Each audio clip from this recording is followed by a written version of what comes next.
إذا وقعت الواقعة ليس لوقعتها كاذبة خافضة رافعة إذا رجت الأرض رجا وبست الجبال بسا فكانت هباء منبثا وكنتم أزواجا ثلاثة صدق اللہ العظیم۔ 27 سپارے کے سورہ واقعہ کی آیتیں تلاوت کی گئی ہیں۔ اس سورت کے اندر اللہ رب العزت نے 3 طبقے کا ذکر کیا ہے۔ سورت کا خلاصہ سمجھنے سے پہلے سورت کی فضیلت سمجھیں گے کہ اللہ رب العزت نے اس سورت کو بڑی ہی فضیلت دی ہے، اور آج ہم میں سے ہر طبقہ اس حوالے سے پریشان ہیں کہ گھر کے اخراجات نہیں پورے ہوتے، گھر کے اخراجات پورے نہیں ہوتے، جتنا کماؤں اتنا ہی تھوڑا پڑ جاتا ہے۔ سبحان اللہ، کیا بات تھی حضرات صحابہ کی۔ صحابہ آپ علیہ السلام پر اس طرح یقین کرتے تھے کہ آپ علیہ السلام کی زبان سے نکلی ہوئی بات پر یقین کر لیں گے، سامنے اگر اس بات کے خلاف کوئی چیز نظر آ رہی ہے اس کو نہیں مانیں گے۔ دیکھ رہے ہیں، سامنے نظر آ رہا ہے، لیکن چونکہ آپ علیہ السلام نے کہہ دیا اس طرح ہونا ہے وہ ہونا ہے۔ مثال سمجھاتا ہوں، حضرت ابو درداء رضی اللہ تعالیٰ عنہ فرماتے ہیں کہ آپ علیہ السلام نے مجھے ایک دعا بتائی کہ جو آدمی اس دعا کو پڑھ کر سو جائے، صبح کے ٹائم روزانہ اس دعا کو پڑھے تو اس کو کوئی پریشانی لاحق نہیں ہو سکتی، اس کو کوئی نقصان نہیں ہو سکتا۔ میں یہ دعا پڑھنے کا معمول بنایا ہوا ہے۔ ایک آدمی میرے پاس آیا، جی آپ کے گھر کو آگ لگ گئی۔ میں نے کہا نہیں لگ سکتی۔ بھئی آگ لگ گئی ہے؟ وہ نہیں لگ سکتی۔ بھئی آگ آپ کے گھر تک پہنچ گئی ہے؟ بھئی نہیں لگ سکتی۔ اور قدرتاً ہوا اس طرح کہ آگ گھر تک پہنچ کر بجھ گئی، آگ گھر تک پہنچ کر بجھ گئی۔ بعد میں کسی نے پوچھا، کہنے لگے کہ آپ علیہ السلام نے مجھے ایک دعا سکھائی تھی، میں وہ روزانہ دعا پڑھتا ہوں، یہ ہو نہیں سکتا کہ میں دعا پڑھوں اور میرے گھر کو نقصان ہو جائے۔ دیکھ رہے ہیں، نظر آ رہا ہے، لیکن نبی کی بات پر اتنا یقین ہے کہ آپ علیہ السلام کی بات کو تو لے رہے ہیں، لیکن سامنے جو چیز نظر آ رہی ہے اس کو لینے کے لیے تیار نہیں ہے۔ اسی واقعے کی فضیلت سمجھیں گے سورت کی۔ حضرت عبداللہ بن مسعود رضی اللہ عنہ فرماتے ہیں کہ وہ بیمار ہو گئے، آخری وقت تھا۔ عثمان غنی رضی اللہ تعالیٰ عنہ گئے آپ کے پاس، آپ کے پاس گئے تو کہنے لگے کوئی آپ کو تکلیف ہو؟ کہنے لگے مجھ پر میرے گناہوں کا بوجھ ہے، اسی کی تکلیف ہے۔ کہنے لگے کہ اس کے علاوہ کوئی آپ کو چاہت ہے کسی چیز کی؟ تو کہنے لگے کہ مجھے اللہ رب العزت کے رحمت کی چاہت ہے۔ فرمایا کہ آپ کے پاس میں ڈاکٹر کو بھیج دیتا ہوں۔ تو کہنے لگے کہ مجھے ڈاکٹر نے ہی تو بیمار کیا ہے، مجھے ڈاکٹر کی ضرورت نہیں ہے۔ فرمایا چلے میں آپ کو بیت المال سے کچھ مال دے دیتا ہوں، وہ آپ کو فائدہ دے گا، ضرورت پہ کام آ جائے گا۔ کہنے لگے مجھے اس کی ضرورت نہیں ہے۔ تو عثمان نے فرمایا کہ بھئی آپ کے جانے کے بعد آپ کے پیچھے جو اہل و عیال ہیں، بچے ہیں، ان کو کام آئے گا۔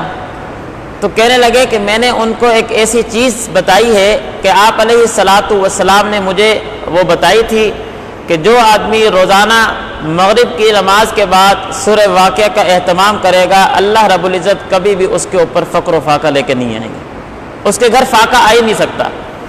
اس لیے مجھے آپ کی کسی مال کی ضرورت نہیں ہے، میں نے اپنی اولاد کو، بچیوں کو وہ وظیفہ سکھا دیا ہے، وہ روزانہ پڑھتے ہیں۔ مجھے پورا یقین ہے کہ میں اس دنیا سے چلا بھی جاؤں پھر بھی میرے گھر میں فاقہ نہیں آئے گا، اس لیے کہ نبی کا بتایا وظیفہ کرتا ہوں۔ اس لیے اس صورت کے اوپر، یہ صورت نہیں، ایک مطلق بات کر رہا ہوں کہ کوئی بھی ہم عمل کریں، کوئی بھی وظیفہ کریں، سب سے پہلی جو چیز ہے وہ یقین ہے۔ نماز مجھے برائی سے روکے گی، میرا یقین ہوگا تو روکے گی، نہیں تو نہیں روکنی۔ دوائی میں استعمال کرتا ہوں، میں ڈاکٹر کے پاس جاتا ہوں، آپ نے کئی دفعہ آزمایا ہوگا، ایک ڈاکٹر ہے وہ مہنگی کیا ہے دوائی آپ کو دیتا ہے، آپ اس کی دوائی استعمال کرتے ہیں ٹھیک ہو جاتے ہیں۔ ایک ڈاکٹر ہے وہ آپ کو سستی دوائی دیتا ہے، اس کی دوائی استعمال کرتے ہیں، آپ ٹھیک نہیں ہوتے۔ کیوں؟ یہ ہمارا ذہن بن گیا، یا جو ڈاکٹر مہنگی دوائی دے رہا ہے وہ اچھی دوائی دے رہا ہے، اس کے علاج پہ یقین ہے، یقین سے ہمارا علاج ہو جاتا ہے۔ لیکن جو سستی دوائی دے رہا ہے یہ ہر کسی کو ایک ہی گولی اٹھا کر دے دیتا ہے. بیمار والا بخار والا جائے وہ بھی یہی دوائی دے رہا ہے, نزلے والا جائے اس کو بھی یہ دوائی مل رہی ہے. ٹھیک نہیں ہے. ہمارا ذہن بنا ہوا ہے, یقین ہمیں اس طرح کا ملا ہوا ہے, تو جیسے یقین کریں گے ویسے ہی ہمارے ساتھ معاملہ ہوگا. اس لیے کوئی بھی وظیفہ ہے, کوئی بھی چیز ہے, ہم اگر اس کو اس یقین سے کریں جس یقین سے ہمیں بتایا گیا ہے, تب تو وہ وظائف ہمیں فائدے دیتے ہیں. نہیں تو پھر انسان وہ ایک روٹین پوری ہو رہی ہوتی ہے لیکن اس کا فائدہ نظر نہیں آتا. تو اس صورت کی جو فضیلت ہے وہ یہ کہ اگر انسان چاہتا ہے کہ میرے گھر سے فاقہ ختم ہو جائے, فقر و فاقہ اللہ میرے گھر میں نہ لے کر آئے, تو اس صورت کا روزانہ کی بنیاد پر اہتمام کرنا, اس کی تلاوت کرنا. اب اس صورت میں اللہ رب العزت نے 3 طبقوں کا ذکر کیا ہے. حدیث میں آتا ہے کہ جب انسان اس دنیا سے چلے جائے گا, میدان حشر میں کھڑا ہوگا, تو وہاں پر ساری کائنات کو اللہ 3 حصوں میں تقسیم کر دیں گے.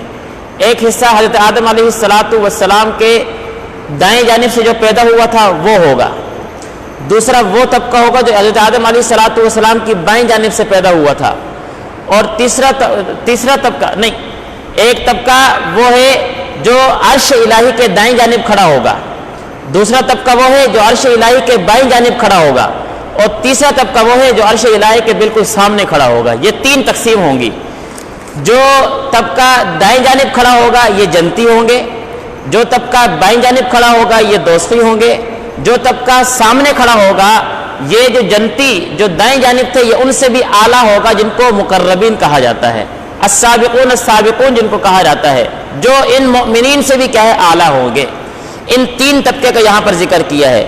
پہلا طبقہ والسابقون السابقون اولئک المقربون, اس میں ذکر کیا. دوسرے طبقہ کا ذکر ہے واصحاب الیمین ما اصحاب الیمین, یہاں پر ذکر کیا. تیسرے طبقے کا ذکر ہے واصحاب الشمال ما اصحاب الشمال.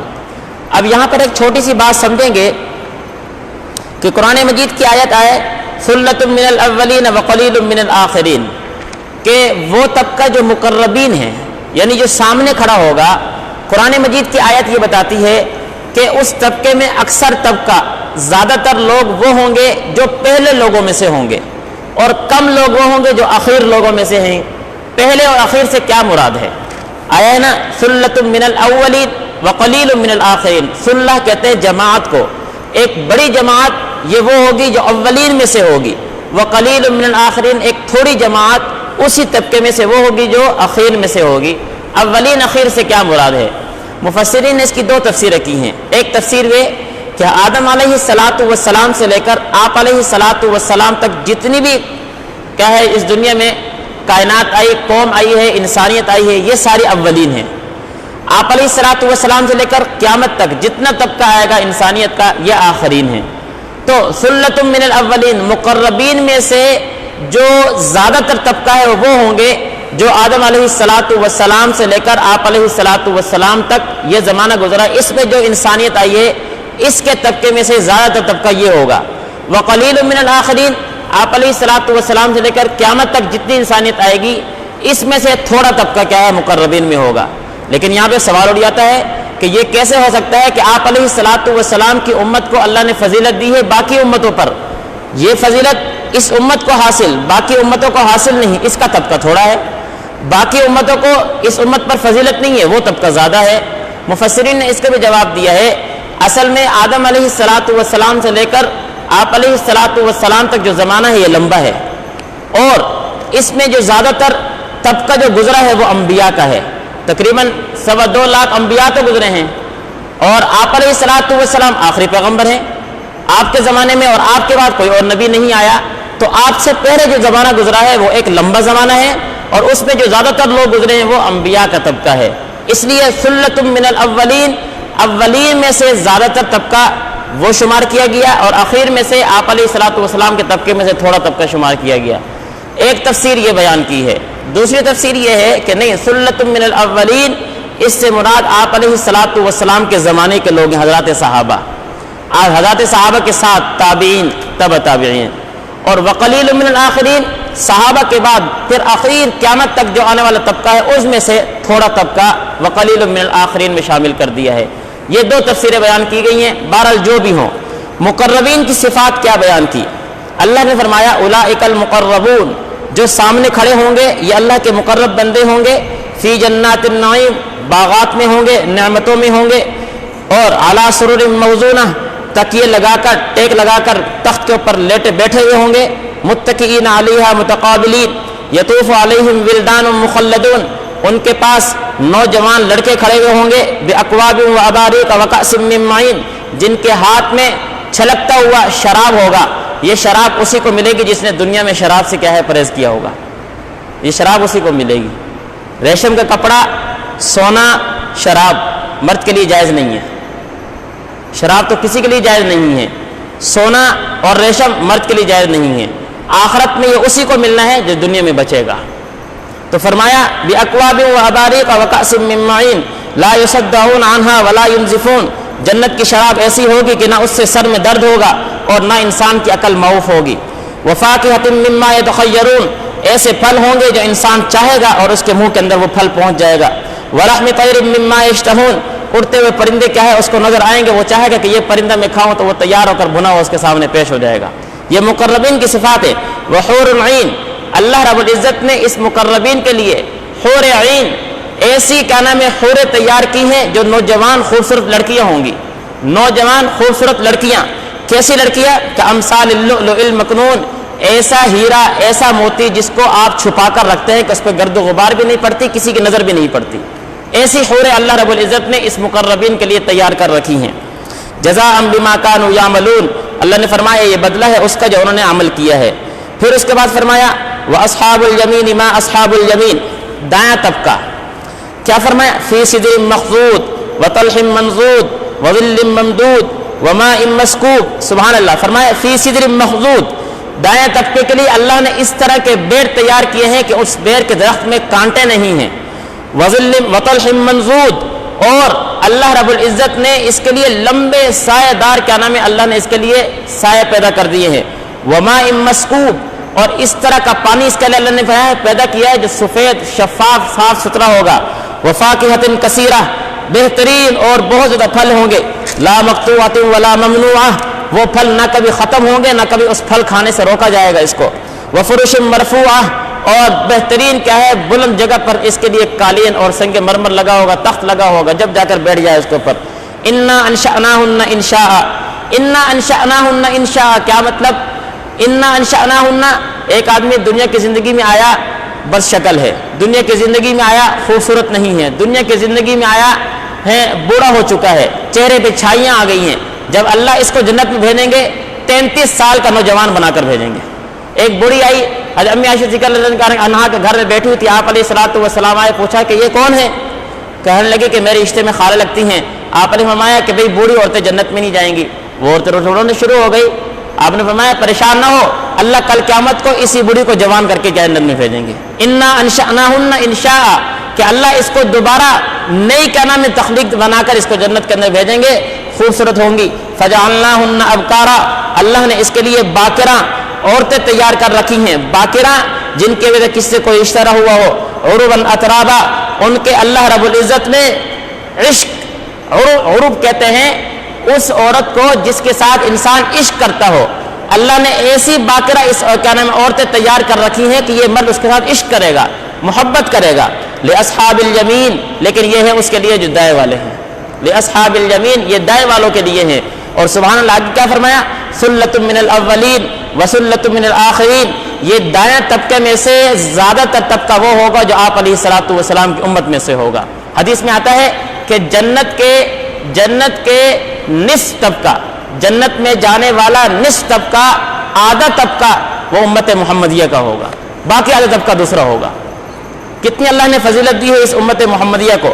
وَأَصْحَابُ الشِّمَالِ مَا أَصْحَابُ الشِّمَالِ، بائیں طبقہ، فِي سَمُومٍ وَحَمِيمٍ وَظِلٍّ مِّن يَحْمُومٍ لَا بَارِدٍ وَلَا كَرِيمٍ، اس طرح گرم کھولتا ہوا پانی پلایا جائے گا اس کو کہ وہ کھولنا ایسا لا بارد ولا کریم، نہ تو اس کے لیے ٹھنڈا ہوگا نہ ہی کیا نام اس کو یعنی کہ اس کی پیاس نہیں بجھائے گا۔ پانی ہو نا، پیاس لگ رہی ہو تو انسان چاہتا ہے ٹھنڈا پانی ہو تاکہ میری پیاس بجھ جائے۔ ہندی گرمی ہے، غسل کرنا چاہتا ہے ٹھنڈا پانی کہ تاکہ میری گرمی ختم ہو جائے۔ اس کو اس طرح کا پانی پلایا جائے گا جو پانی کیا ہے اس کے حلق متتے جائے گا، اندر جلا کر رکھ دے گا۔ انہم کانوا قبل ذلک مترفین وکانوا یصرون علی الحنث العظیم، یہ اللہ نے سارے پھر جہنمی کے آگے جو بایاں طبقہ ہے اس کے جو جہنم میں اس کو چیزیں دی جائیں گی وہ طبقے بیان کیے ہیں۔ ہمیں دعا کرنی چاہیے کہ اللہ رب العزت سب سے پہلے تو ہمیں کس میں بنائے؟ مقربین میں، مقربین میں بنائے۔ مقربین طبقہ آپ کے سامنے آ گیا ہے، کوئی مشکل نہیں یہ اوصاف اپنانا۔ ان کے لیے اللہ رب العزت نے کتنے بہترین کا نام انعامات تیار کر رکھے ہیں، اور اگر اس میں نہیں آتے تو کم سے کم اتنا تو کرے کہ ہم دائیں میں بن جائیں، دائیں میں بن جائیں۔ بائیں طبقہ وہ ہے جو کافر ہوگا، دائیں طبقہ وہ ہے جو مسلمان ہوگا، لیکن اسلام کے اندر بھی آ کر انسان پھر اس بات کا خیال رکھے کہ کہیں ایسا نہ ہو کہ جام کوثر پلایا جا رہا ہو اور آپ علیہ الصلوۃ والسلام پانی تقسیم کر رہے ہوں، لائن لگی ہوئی ہو، اور فرشتے کیا ہے ایک طبقے کو اس لائن سے دور کر رہے ہوں، تو آپ علیہ الصلوۃ والسلام فرمائیں گے بھئی کیوں، یہ میری امت ہے، آنے دو آنے دو، تو فرشتے کہیں گے نہیں نہیں یہ آپ کی امت نہیں ہے۔ آپ فرمائیں کہ بھئی میری امت ہے، کہنے لگے کہ آپ کی امت اس لیے نہیں ہے کہ آپ کے اس دنیا سے جانے کے بعد آپ کا دن بدل رہا تھا اور یہ خاموشی سے بیٹھے ہوئے تھے، یہ خاموشی سے بیٹھے ہوئے تھے، تو ایسا نہ ہو کہ ہم کیا نام ہے اس زمرے میں آ جائیں کہ ہمیں کل جامع کوثر بھی نہ ملے، ایسا نہ ہو کہ کل ہم اس زمرے میں آ جائیں کہ ہمیں بائیں طبقے میں ڈال دیا جائے۔ ہندی حدیث میں کیا آتا ہے کہ ایک چھوٹی سی بات، ریا، دکھلاوے کے لیے کوئی عمل کرنا کتنا برا ہے، یہ کتنا برا ہے کہ کل تین طبقے، تین کیا نام ہے شخص پیش کیے جائیں گے، عالم، سخی، شہید۔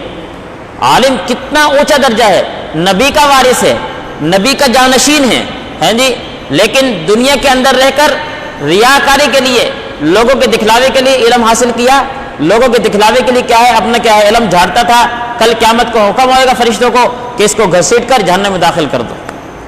دوسرا طبقہ سخی ہے، خوب مال دیا ہے اللہ نے، خرچ کر رہا ہے، خوب لوگوں کیا ہے کھلا رہا ہے، بڑا خرچ کرتا ہے، لیکن نیت کیا ہے، لوگ کہیں گے واہ جی واہ بڑا مالدار ہے، بڑا سخی ہے، بڑا کھلاتا ہے، نہیں کوئی فائدہ نہیں، گھسیٹ کر ہے مسلمان، ہے مسلمان۔ شہید اللہ کے راستے میں چلا گیا، کتنا افضل درجہ ہے شہید کا کہ خون کا قطرہ زمین پر گرتا نہیں ہے کہ گناہ معاف ہو جاتے ہیں، کتنا افضل درجہ ہے، لیکن نہیں، کیوں بھائی تو اس لیے کیا ہے شہید ہوا تھا، اس لیے لڑا، کہ لوگ کہیں گے بڑا بہادر تھا جی، بڑا کیا نام ہے دلیر تھا، کیا ہے کافروں کے سامنے کھڑا ہو کے کیا ہے لڑا کرتا تھا، کوئی ڈر نہیں تھا اس کو، لیکن نہیں لوگوں کے لیے تھا۔ ریا کہ ایک چھوٹے سے انسان کے عمل کی وجہ سے وہ طبقہ دائیں کے بجائے بائیں میں چلا گیا اور کیا ہے جہنم میں ڈال دی جائے گا۔ اس لیے انسان چوک چوک کے قدم رکھے، سوچ سوچ کے قدم رکھے، سمجھ سمجھ کے قدم رکھے کہ کہیں میرا کوئی چھوٹا سا عمل ایسا نہ ہو کہ مجھے دائیں سے بائیں میں لے جائے، جنتی سے جہنمی بنا دے۔ اللہ عمل کرنے کی توفیق نصیب فرمائے۔ الحمد